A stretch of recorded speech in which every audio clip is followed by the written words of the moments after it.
sebab dia bukan pemimpin Ulu Selangor, pemimpin perubahan bersama dengan kita di seluruh negara.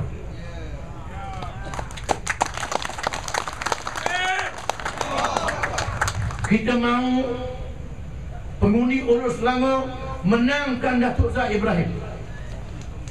Kalau menang di sini, kita boleh menang di Sibu, menang di mana-mana. Ini sangat penting. Tolong kita buat perubahan ini.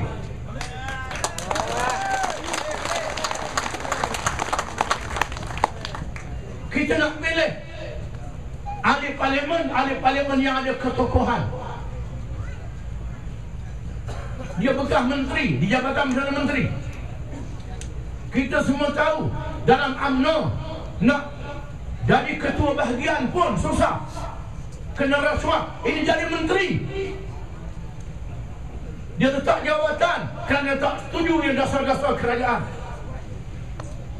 Dia nak buat perubahan bersama dengan kita. Oh, dia kempen pula Datuk Zahid Ibrahim ni macam-macam perangai dia. Itu perangai dia bersama dengan UMNO.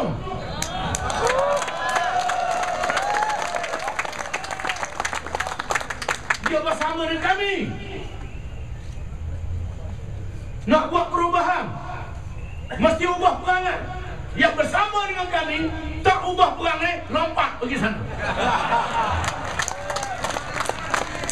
Oh, ramai yang lompat. Itu yang tak boleh ubah perangai, dia lompat pergi sana.